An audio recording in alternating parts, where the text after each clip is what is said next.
Following on from my earlier post, I wanted to put some thoughts down which I hope will be useful for you, talking all things change. Change is now here in a big way, whether we like it or not, and it's going to be a theme amongst pretty much every business for the next couple of years. Some of it negative, some of it good, probably slightly more negative to begin with, but hopefully some more positive change once we get through this initial period, whether it's the obvious things from redundancies to budget cuts, which, by the way, I've had some enormous budget cuts have been asked of people over the last couple of weeks, but that's a story for another day. Through to new systems, lots of businesses are taking the opportunity to look at those, as well as their suppliers, and then on the positive side of things, if you work for a well-run, cash-rich business, you are probably going to be in a really good position to make some great mergers and acquisitions over the next couple of years, and be able to buy some of those sort of businesses that have been heavily leveraged, and you'll be in a good position therefore to put in lots of change communications, whether that's on the internal comm side or the external comm side of things. So, with that in mind, what can you do to help from a recruitment perspective over the next couple of years?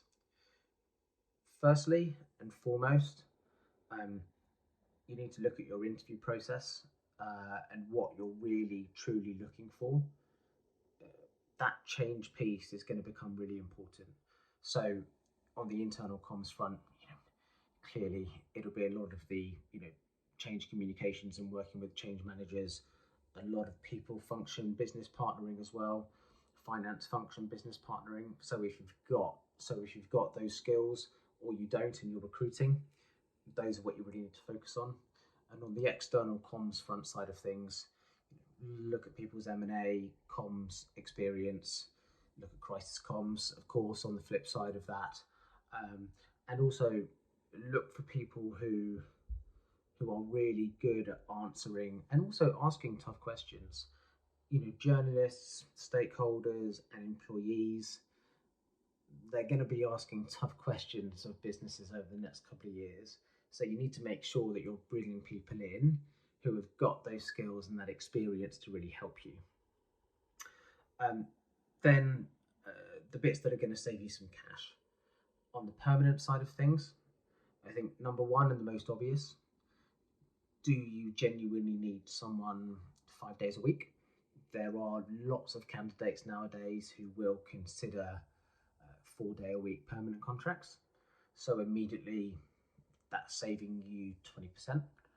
I'm conscious not to go on a big sell here, but certainly start to really strongly consider sort of retained services. Something we offer. Why? Um, One, from a cash flow perspective, you can spread the payments out. So CFOs and FDs always like that, rather than getting hit with a larger bill, sort of one off once someone starts.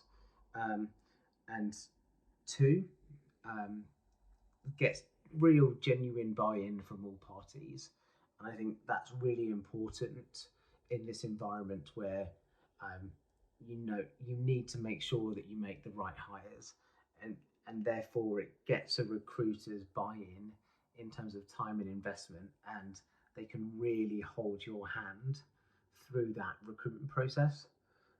And also cost-wise, that I'm conscious of the current economic environment. With a retained model, yes, you get my buy-in, but also from my perspective, you bought into me and my business, and therefore, I'm very happy to discuss giving you a little bit of a discount for going down that retained route, and paying me some money up front for my time, advice, and service. So let me know if you want to discuss that. On the contract side of things, and I think this is where you can really make things work for you over the next couple of years. I don't need to teach you to suck eggs, but contract, quite often, it can just come out of your budget, rather than HR's, sort of headcount and pay budget. So that gives you more flexibility. Say your company's on a hiring freeze, or it's incredibly difficult to get that sign off for a permanent hire.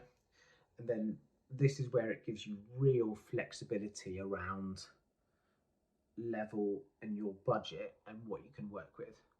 So if you've been asked to find some budget savings, and you can't afford someone on 5 days, but ideally you need someone slightly more experienced, there are lots of senior contract candidates who will look at 3 days a week, some even 2 days a week, as long as they've got something else alongside it to keep the bills coming in. So let me know if you want me to take you through what that looks like from a monetary perspective. But if you're looking at a day rate, clearly if someone's in 3 days a week, that's 40% saving, 60% saving if someone's only in a couple of days a week. Flexibility is going to be really important.